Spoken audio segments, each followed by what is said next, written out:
First contact and confusion. The day Earth made first contact with an advanced alien civilization was supposed to be humanity's greatest triumph. Instead, it became a comedy of errors that nearly doomed the entire planet. Admiral Elena Rodriguez stood on the bridge of the UES Horizon, Earth's most advanced battlecruiser, as it approached the massive alien vessel. The ship's sleek, angular design dwarfed the horizon, its hull shimmering with an iridescent material unknown to human science. "Open a channel," Rodriguez ordered, her voice steady despite the butterflies in her stomach. This was the moment humanity had dreamed of for centuries. The main view screen flickered to life, revealing a creature that looked like a cross between a praying mantis and a jellyfish. Its translucent body pulsed with bioluminescent patterns, and multiple tentacle-like appendages waved gently in what Rodriguez assumed was a gesture of greeting. "Greetings, beings of Earth," the alien's voice resonated through the ship's speakers, a melodious tone that seemed to bypass their ears and speak directly to their minds. "I am High Emissary SCiFi of the Galactic Confederation. We come in peace and wish to welcome you to the interstellar community." Rodriguez took a deep breath. "On behalf of Earth and all of humanity, we welcome you, High Emissary. I am Admiral Elena Rodriguez of the United Earth Fleet. We are honored by your presence and look forward to peaceful exchange and cooperation."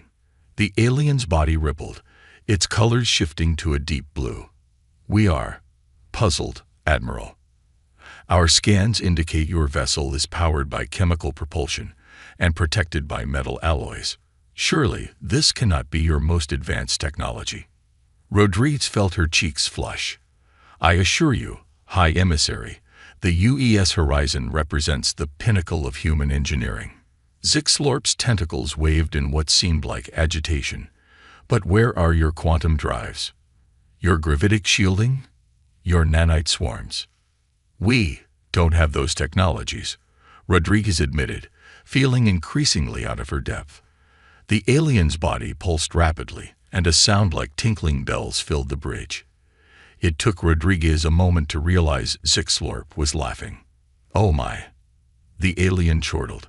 "You're serious, aren't you? Well, this is unprecedented. We've never encountered a spacefaring race at such a primitive stage of development." Rodriguez bristled at the word primitive, but before she could respond, SCiFi continued. "No matter. We shall guide you into the galactic age.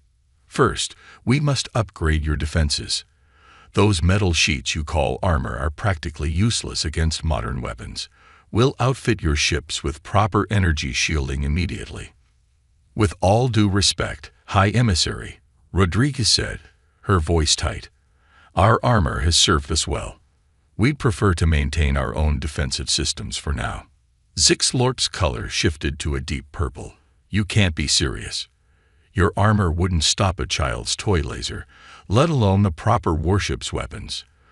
For your own safety, we insist on upgrading your vessels." Rodriguez felt her temper rising. "And I insist that we will handle our own defenses. Thank you very much."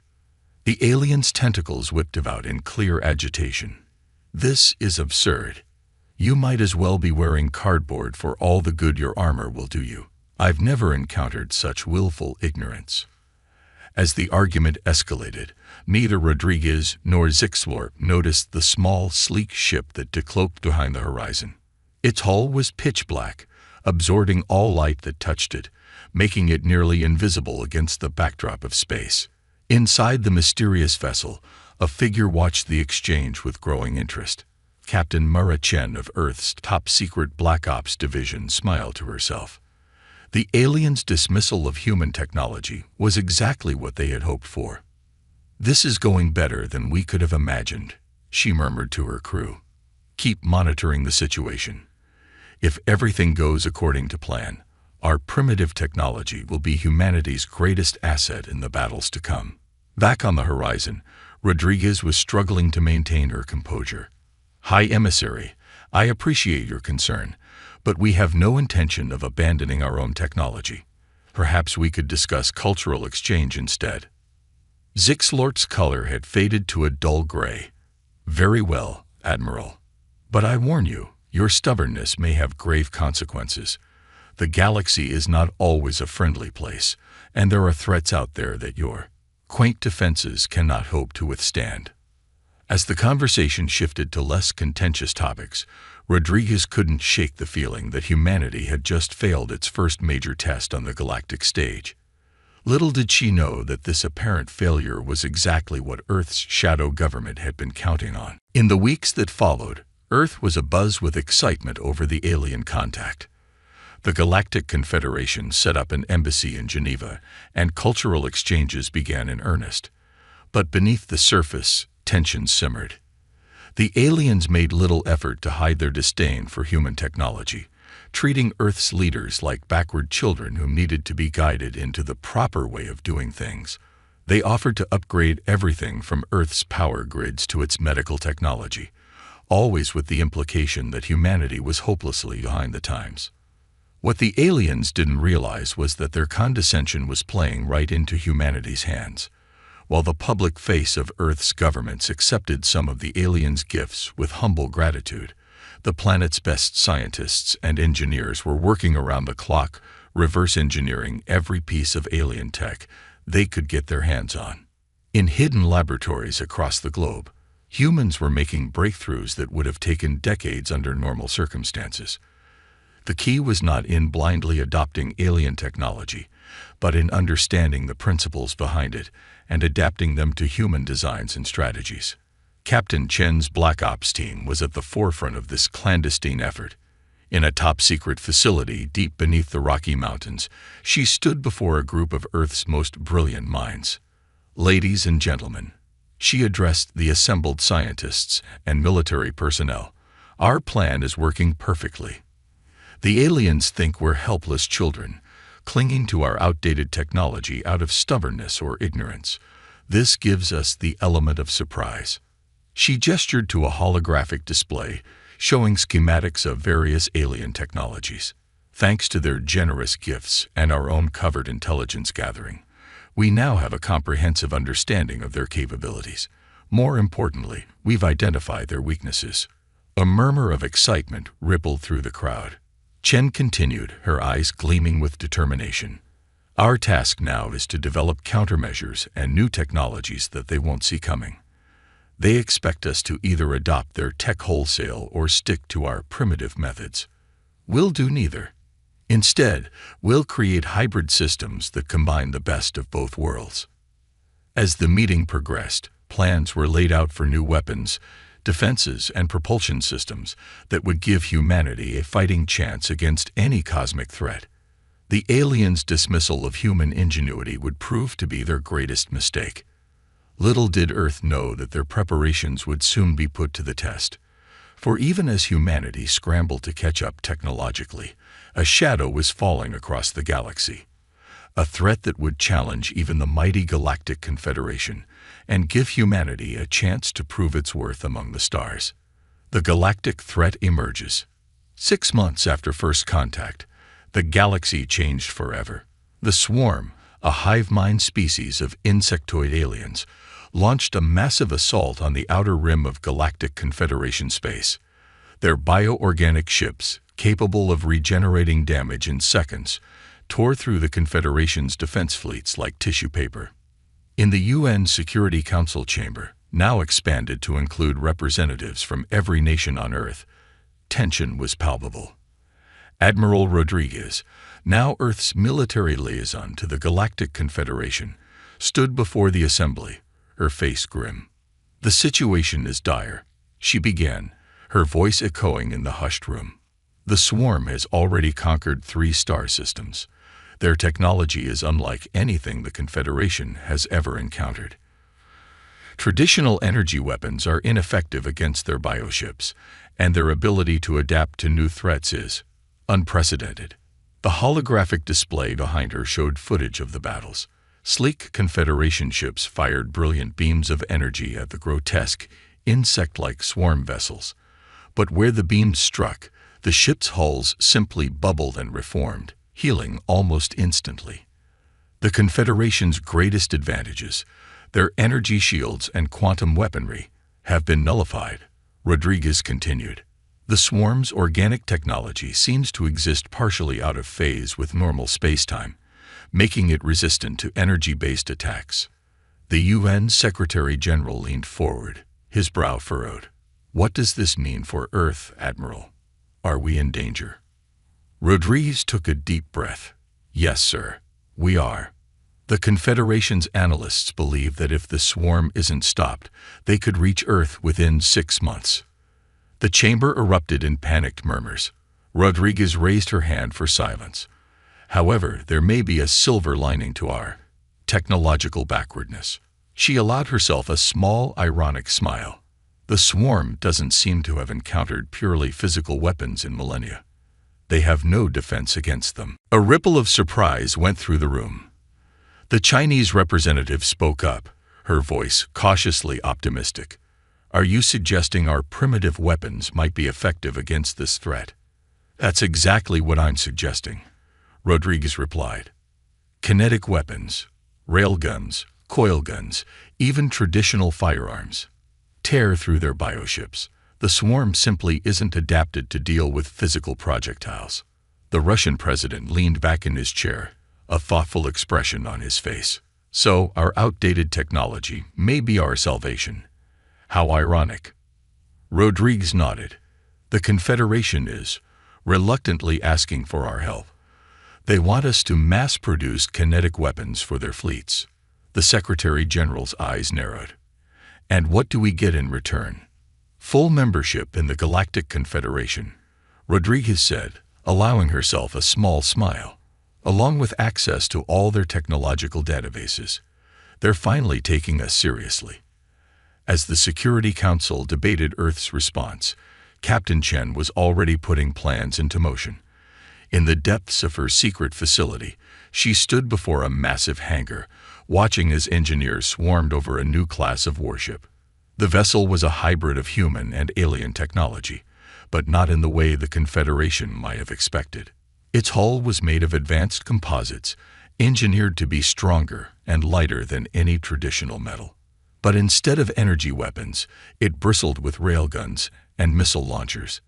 Where an alien ship would have had shield generators, this one had layers of reactive armor and point defense systems. Ken turned to her chief engineer, Dr. Yuki Tanaka. How are we progressing, Doctor? Tanaka's eyes shone with excitement. Better than we could have hoped, Captain. The reverse-engineered alien propulsion systems are integrating perfectly with our weapon systems.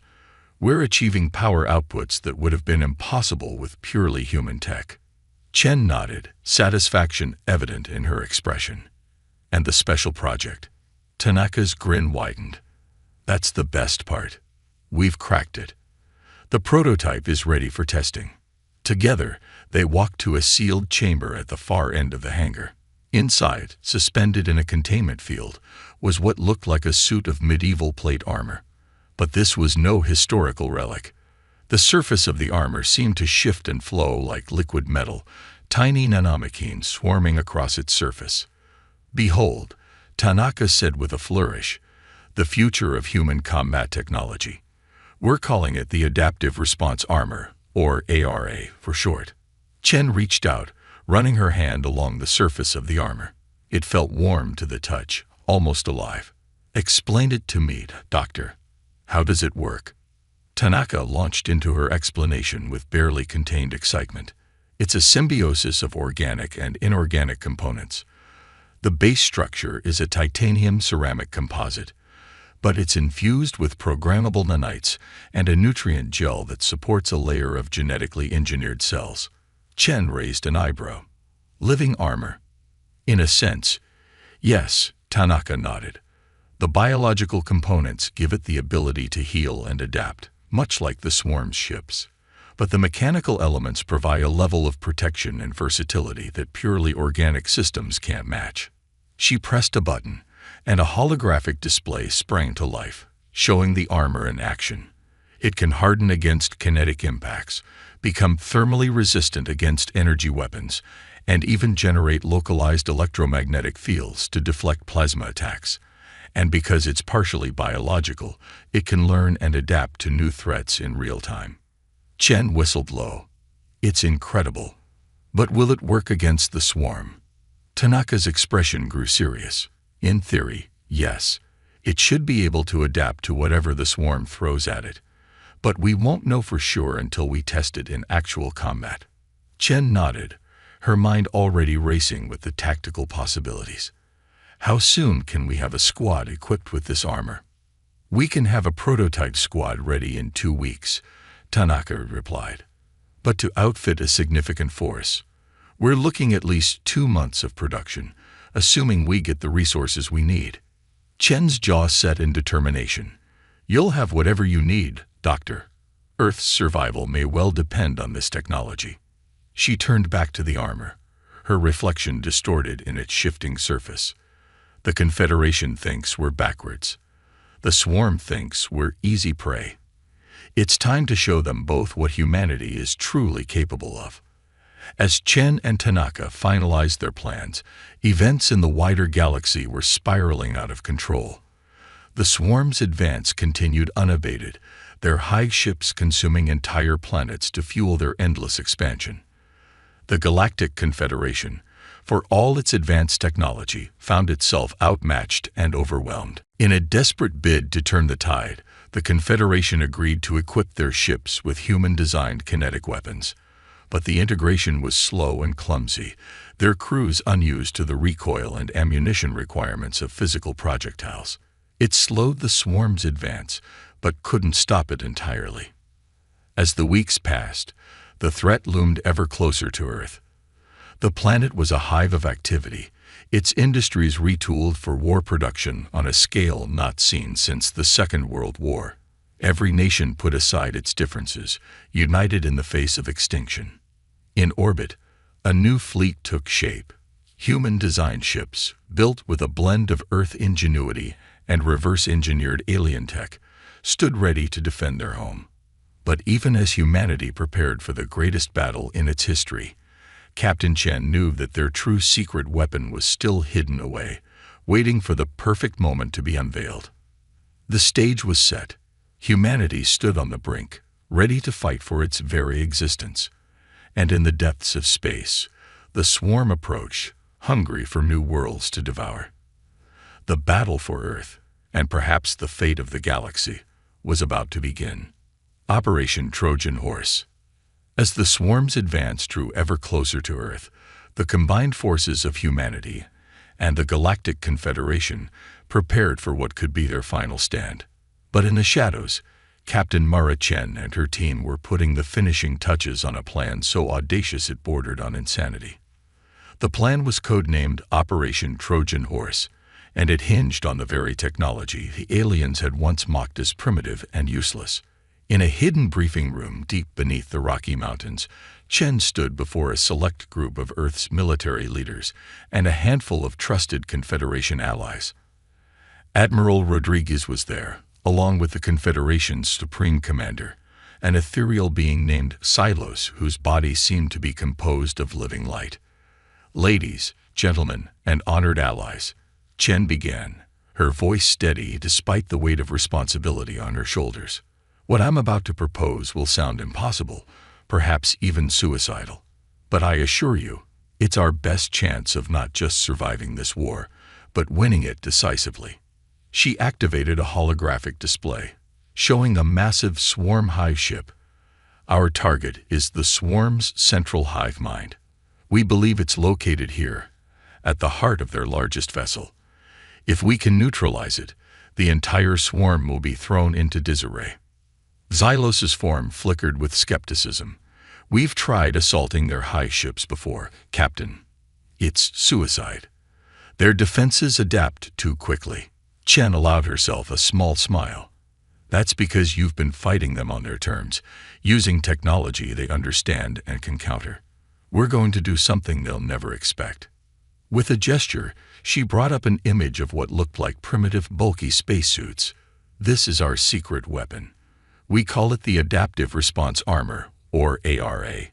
It's a symbiosis of organic and inorganic components, capable of adapting to threats in real time.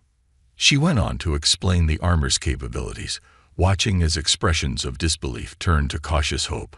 But here's the key, she continued. To the swarm's senses, this will read as simple metal, the very thing they've dismissed as useless. They won't see it as a threat until it's too late. Admiral Rodriguez leaned forward, her eyes narrow. You're proposing an infiltration mission. Chen nodded. Exactly. A small team, equipped with ARA, will allow themselves to be captured by the swarm. They'll be brought aboard the high ship as potential biomass to be consumed. But once inside, they'll strike at the heart of the hive mind.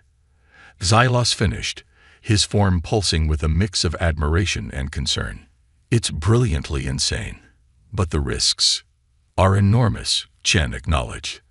But it's a risk I'm willing to take. I'll be leading the team myself. The room erupted in argument, but Chen held firm. Over the next hours, the details of the plan were hashed out. A diversionary attack would draw the swarm's attention, allowing Chen's team to slip in unnoticed.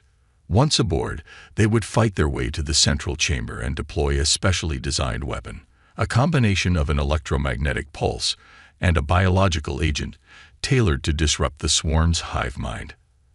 As the meeting concluded, Admiral Rodriguez pulled Chen aside.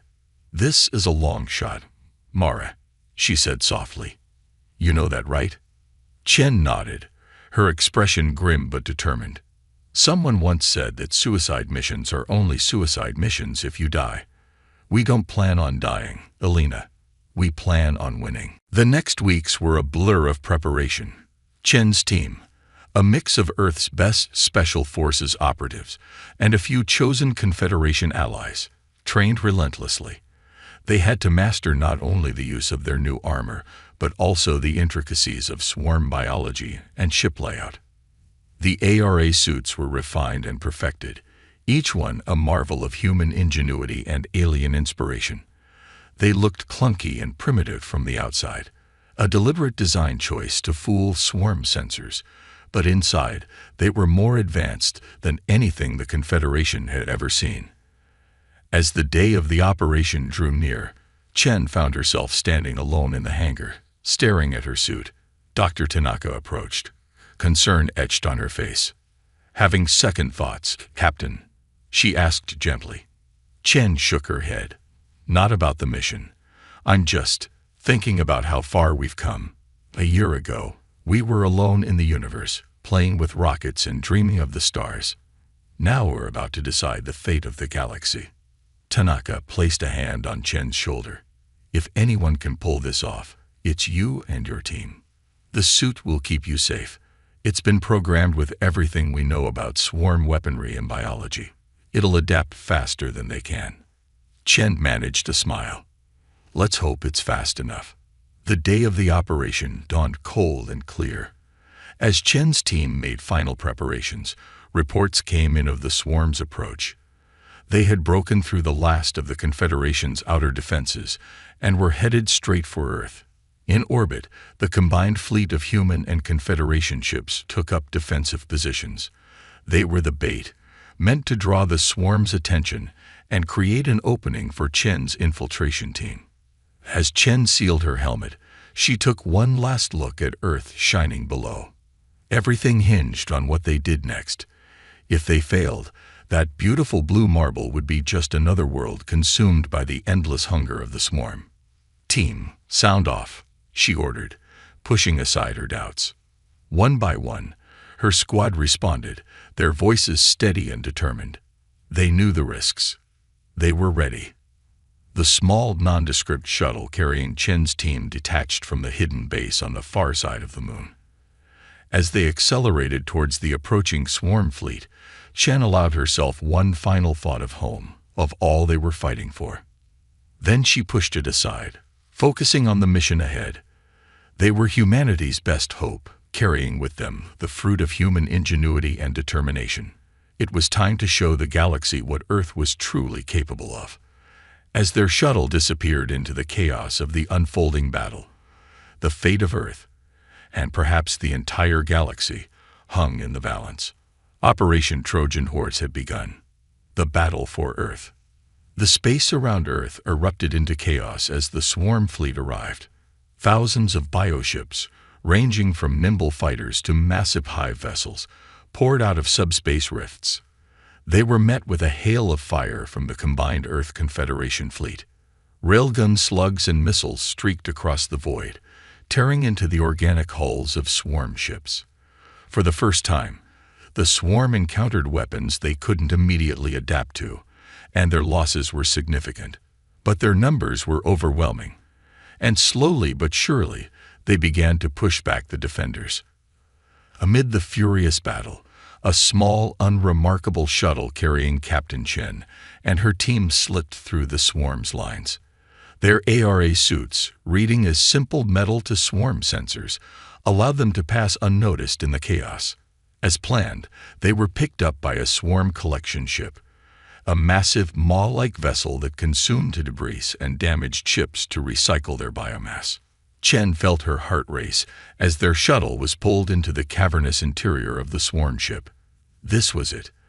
There was no turning back now. Remember, Chen's voice crackled over the team's secure comlink. We play dead until we're deep inside. Then we move fast and hard. Every second counts. The team lay still as their shuttle was broken down around them. Swarm drones, insectoid creatures the size of large dogs, scuttled around them, assessing the new biomass. Chen held her breath as one drone paused, its sensory appendages waving over her suit. For a heart-stopping moment, she thought they'd been discovered. But the drone moved on, apparently dismissing the suits as useless debris. Chen allowed herself a small smile. Phase 1 of the plan was a success. They were carried deeper into the ship, through pulsing organic corridors that seemed more like the inside of some giant beast than a spacecraft. Finally, they were deposited in a large chamber, a sort of digestive center where biomass was broken down for redistribution throughout the swarm. Now, Chen commanded, and her team burst into action. Their ARA suits, dormant until now, came to life. The outer layer of primitive armor sloughed off, revealing the true form of the adaptive response armor beneath. It was sleek, almost liquid in appearance, with a surface that shifted and flowed as it adapted to its surroundings. The swarm drones, caught completely by surprise, barely had time to react before Chen's team cut them down. Conventional weapons would have been all but useless in the caustic, organic environment of the swarm ship. But the ARA suits adapted instantly, protecting their wearers and allowing them to fight effectively. "Move out," Chen ordered. "We need to find the central nervous system of this ship and deploy the disruptor."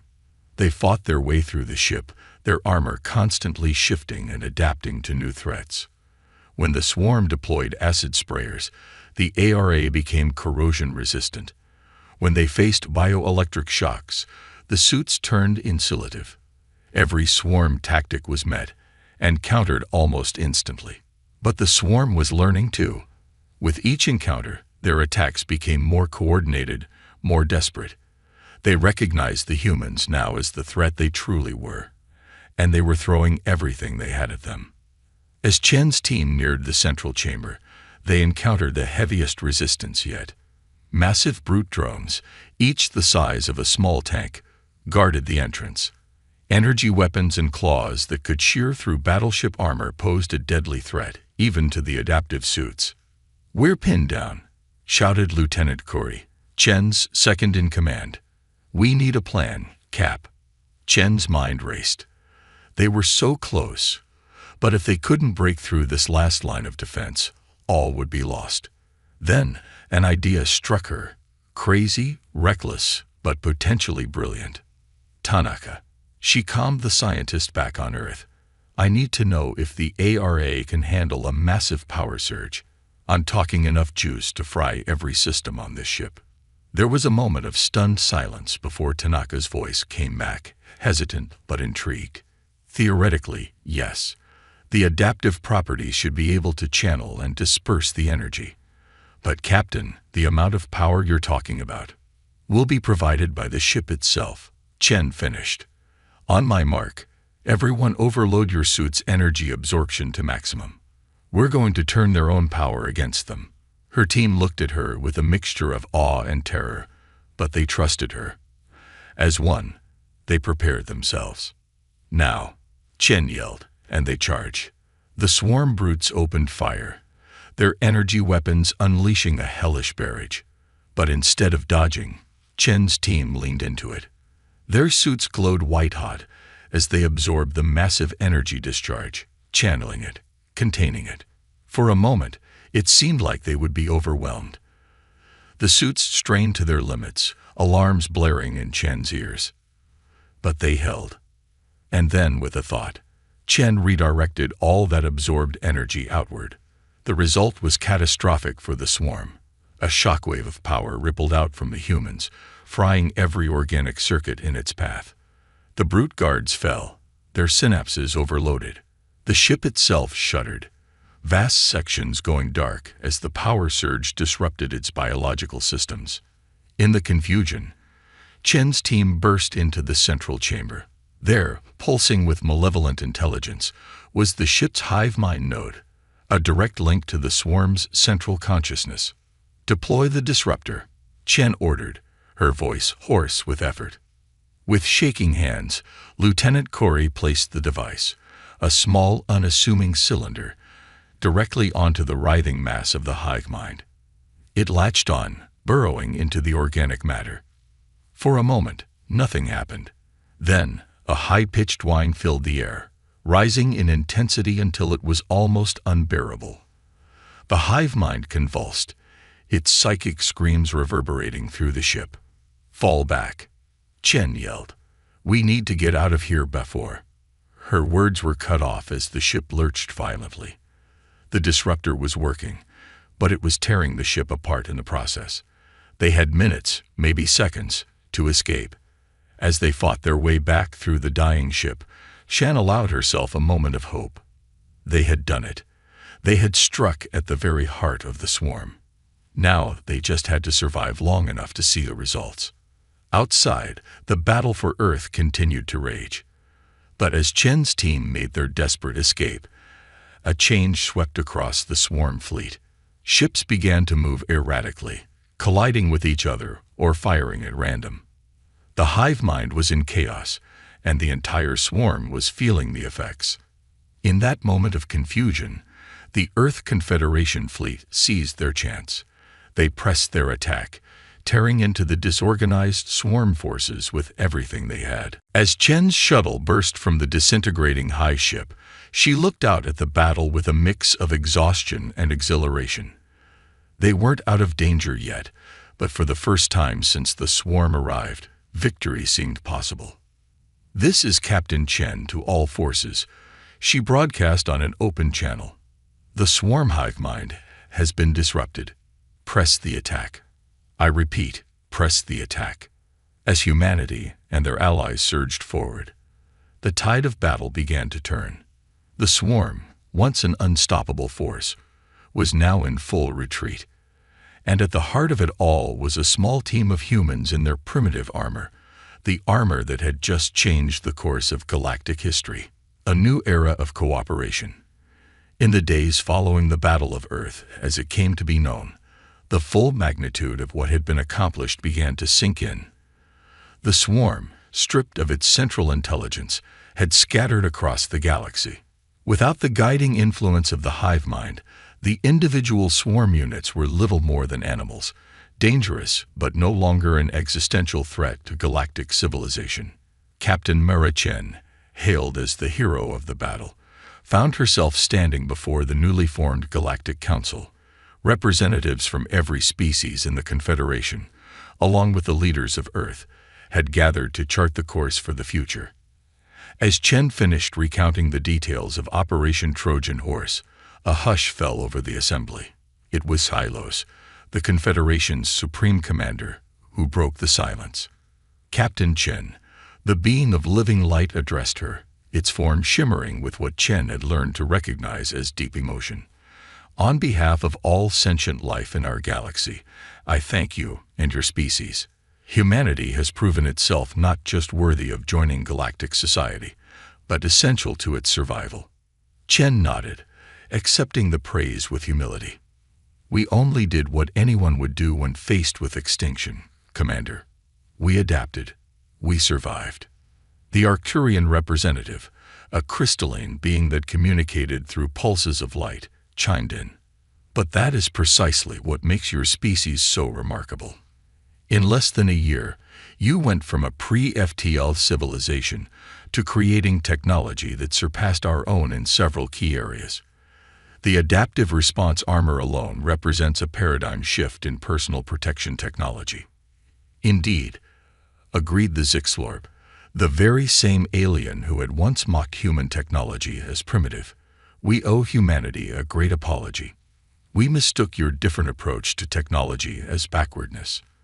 In reality, your unique perspective was exactly what was needed to overcome the swarm threat. Admiral Rodriguez, now Earth's official representative to the Galactic Council, stepped forward. On behalf of humanity, we accept your apology. But more importantly, we look forward to working together as true partners in shaping the future of our galaxy. The Council erupted in agreement, and over the next hours, plans were laid out for a new era of cooperation. Earth would share its adaptive response armor technology, along with its novel approaches to kinetic weaponry and hybrid organic-inorganic systems. In return, the Confederation would open its vast libraries of scientific knowledge to humanity, accelerating Earth's technological development by centuries. But it wasn't just military technology that was being exchanged. Earth's arts, culture, and unique philosophical perspectives were suddenly in high demand across the galaxy. The human capacity for individual thought and creativity, so different from the groupthink common in many advanced alien societies, was seen as a valuable asset in problem-solving and innovation. As the council session drew to a close, Chen found herself approached by Dr. Tanaka, who had been invited to present on the technical aspects of the ARI. "Can you believe it, Captain?" Tanaka said, her eyes shining with excitement. "They want to establish a new era of cooperation." "Can you believe it, Captain?" Tanaka said, her eyes shining with excitement. "They want to establish a joint research institute, combining the best minds from Earth and across the Confederation. We'll be working on challenges we never even dreamed of before." Chen smiled, genuinely happy for her friend and colleague. "You've earned it, Yuki. Your work on the ARA was crucial to our success. I can't wait to see what you'll come up with next." As they talked, Chen noticed a commotion near the center of the chamber. A group of aliens she didn't recognize had entered. Tall, willowy beings with iridescent skin and eyes that seemed to hold galaxies within them. Xylos floated over to Chen and Tanaka, its light pulsing with excitement. "Captain, Doctor, allow me to introduce you to the Anthurians. They're, well, you might call them the elder race of our galaxy." Chen's eyes widened. She'd heard whispers about the Anthurians during her crash course in galactic politics, but most had assumed they were just a myth. The tallest of the Anthurians stepped forward, its voice resonating in Chen's mind rather than her ears. "Greetings, children of Earth. We have watched your species with great interest since you first looked up at the stars with wonder. Your victory over the swarm has proven that our faith in you was not misplaced." Chen found herself at a loss for words, a rare occurrence for her. "We're honored," she managed finally. "But I don't understand. If you're so advanced, why didn't you help against the swarm?" The Anthurian's eyes twinkled with what might have been amusement. "My dear Captain, we did help. We helped by not helping." Seeing the confusion on the humans' faces, the Anthurian continued. "Long ago, our civilization reached a pinnacle of technological achievement. We could reshape planets, harness the energy of stars, even manipulate the fabric of space-time itself. But with that power came stagnation. We no longer faced challenges, no longer needed to adapt or grow." It gestured towards Chen and Tanaka. "But you humans, you faced an impossible threat with nothing but your wits and determination. And in doing so, you created something truly new. Your adaptive response armor is a marvel, a perfect fusion of biology and technology that even we had not conceived of." Thylos chimed in. its light flickering with what Chen had come to recognize as excitement. The Anthurians believed that humanity might be the key to solving problems that have plagued our galaxy for millennia. Your unique perspective, your ability to think outside established norms, it's exactly what we need. Chen felt a weight settling on her shoulders, the weight of an entire galaxy's expectations. But along with it came a surge of pride and determination. "We're ready to do our part," she said, standing a little straighter. "Whatever challenges lie ahead, Earth will face them alongside our new allies." The Anthurian nodded approvingly. "We face grave threats, young ones. The swarm was but one of many dangers lurking in the dark between stars. But together, I believe we can forge a brighter future for all sentient life." As the meeting concluded and plans were set in motion for this new galactic alliance, Chen found a quiet moment to slip away. She made her way to one of the station's observation decks, gazing out at the star-studded expanse of space. Admiral Rodriguez joined her, holding 2 glasses of champagne. She handed one to Chen. "Quite a view, isn't it?" Chen nodded, taking the sip. "It's hard to believe how much has changed in just a year. We went from being alone in the universe to being key players in a galactic drama." Rodriguez chuckled. "All thanks to our stupidest armor ever seen. I still can't get over the irony." "It just goes to show," Chen mused, "sometimes the best solutions come from unexpected places.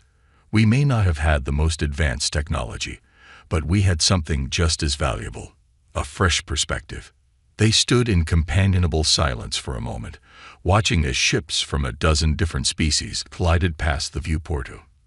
Earth was visible in the distance, a beautiful blue marble hanging in the void. "So, Captain," Rodriguez said finally, "ready for your next mission?" Chen raised an eyebrow. "Oh, and what might that be, Admiral?" Rodriguez grinned. "The Galactic Council wants to establish a new rapid response force, a team capable of dealing with threats like the swarm before they become galaxy-wide problems. They want you to lead it." Chen felt a mix of surprise, honor, and just a touch of apprehension. "Me? But surely there are more experienced commanders out there." "Experience isn't everything," Rodriguez countered. "They want someone who can think on their feet, adapt to new situations, someone who can look at a problem from angles no one else has considered. In short, they want humanity's stupidest ideas leading the charge." Chen laughed, shaking her head in amazement. "Well, when you put it like that, how can I refuse?" She raised her glass in a toast. "To humanity's stupid ideas, may they continue to save the galaxy." As they clinked glasses, Chen's gaze returned to the stars beyond the viewport. A year ago, those stars had been distant, unreachable points of light. Now they were beacons of possibility, each one potentially holding new allies, new challenges, and new horizons to explore. The battle against the swarm had been won, but Chen knew it was just the beginning. There would be more threats, more challenges to face, but humanity had proven its worth. With their ingenuity, their adaptability, and yes, their stupidest armor ever seen, they had earned their place among the stars. As Chen contemplated the future, she felt a sense of excitement and purpose unlike anything she'd ever experienced. The galaxy was vast, full of wonders and dangers beyond imagination. And humanity, with its unique blend of creativity, determination, and just a touch of glorious absurdity, was ready to face whatever came next. The era of humanity's isolation was over. The age of galactic cooperation had begun, and at the forefront of it all was a species that had turned its greatest perceived weakness into its greatest strength. The stupidest armor in the galaxy had just become its greatest hope.